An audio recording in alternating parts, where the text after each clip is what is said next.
Naaman, dans la Bible, nous dit qu'il était le chef d'état-major de l'armée de Syrie. Un général très populaire, mais un général qui savait gagner des batailles. Mais Naaman avait un problème. Et c'était un vrai problème. Verset 1, après avoir parlé de Naaman, le texte dit, mais cet homme fort et vaillant, on peut ajouter bon et pieux, était lépreux. C'est que le texte veut nous souligner ici que cette maladie était incurable. Tout grand qu'il était Naaman, il était confronté clairement à une mort certaine. Et c'était une préoccupation. Et donc il y a le témoignage de cette petite fille. Et là, Naaman, waouh, révélation. Il dit, mais il y a un prophète là-bas chez moi, en Samarie. Il fait des miracles. Il a ressuscité l'enfant d'une Sunamite. Oh, il est extraordinaire. C'est un prophète de l'Éternel. Et ce qui est extraordinaire ici, c'est que Naaman a quand même mis foi dans la parole de cette petite fille.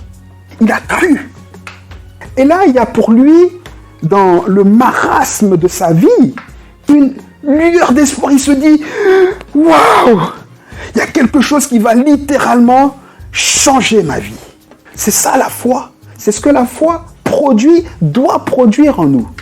La foi produit la compréhension que quelque chose va littéralement changer dans notre vie.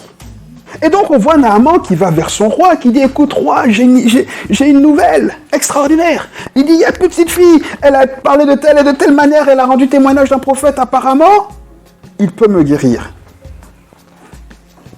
C'est moi qui dis apparemment parce que, vu comme Naaman est parti, je crois qu'il s'est dit, comme cette femme qui avait la perte de sang, il va me guérir.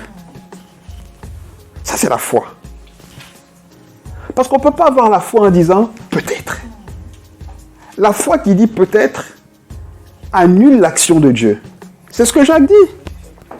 Il dit, si vous demandez en doutant, vous êtes pareil aux vagues de la mer. Vous êtes des hommes et des femmes inconstants. N'espérez pas obtenir quoi que ce soit de Dieu. C'est pour ça que la foi doit être nourrie avant d'agir. Quand on a une foi qui n'est pas nourrie, on n'est pas convaincu, on attend. Jusqu'à ce que ce soit nourri et que ce soit... On y aille sans aucun doute. Comme Naaman. Tant qu'il y a des doutes, on attend. Et on cherche la conviction.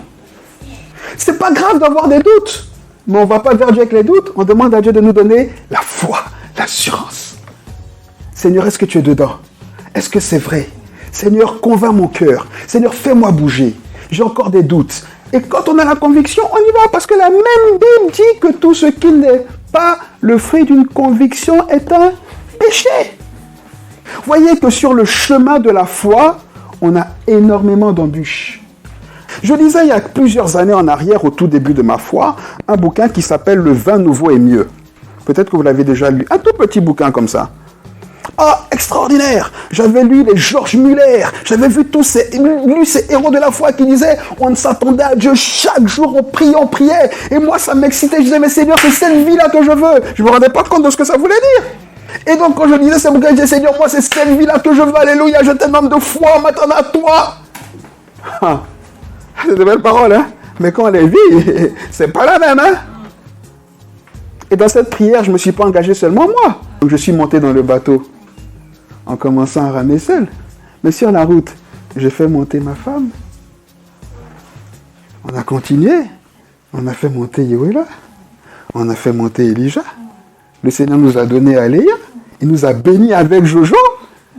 Et puis il a dit, maintenant vas-y. Je lui ai dit, mais Seigneur, on fait quoi cette prière? Il dit, ah.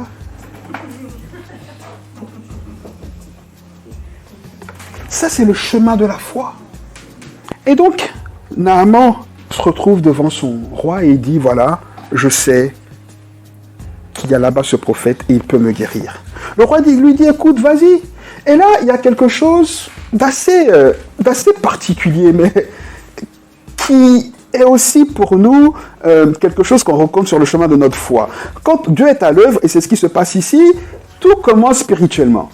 Tout commence spirituellement, parce que Naaman ne peut pas imaginer que cette petite fille va parler d'un prophète, il a la foi, etc. Tout ça, ça commence spirituellement. Et puis d'un coup, le roi lui dit, écoute, pas de problème, tu sais quoi, je vais te faire une lettre pour le roi d'Israël. Là, il sort du spirituel pour repartir dans le niveau naturel, il demande l'intervention d'un homme. C'est ce qu'on fait souvent nous-mêmes.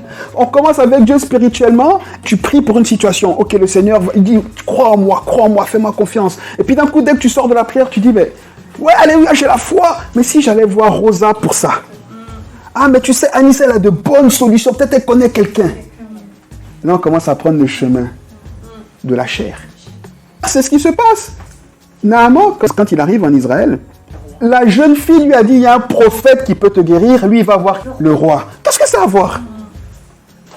La foi, la vie spirituelle, n'est tellement pas notre habitude que comme on dit, quand on chasse le naturel, qu'est-ce qu'il fait? Il revient. C'est pour ça qu'il nous faut prendre notre comprimé tous les jours.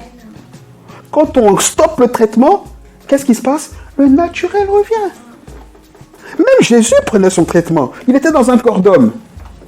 Il disait, hey, laissez-moi, j'ai besoin de prier. J'ai besoin de communion avec mon Père. Et nous, on s'en passerait.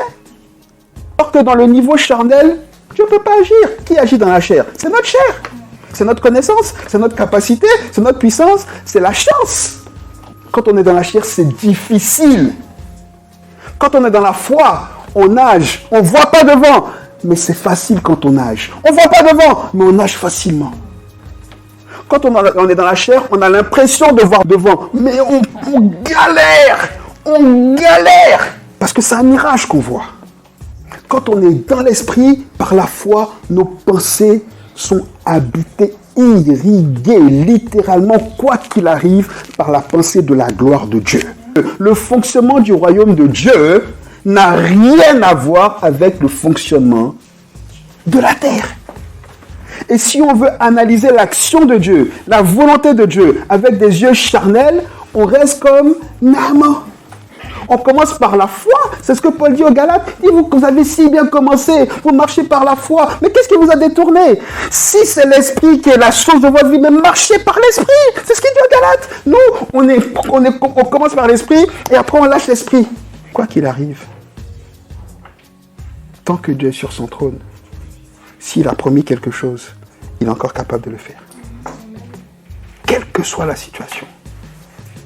La situation de Naaman était désespérée. Humainement, il n'y avait aucun espoir. Dieu a restauré. Donc si tu penses que ta situation est sans espoir, que de toutes les façons ça a trop duré, oh c'est pourri, on ne peut plus rien faire, je connais celui qui a saigné. Il s'appelle Jésus-Christ de Nazareth. Amen.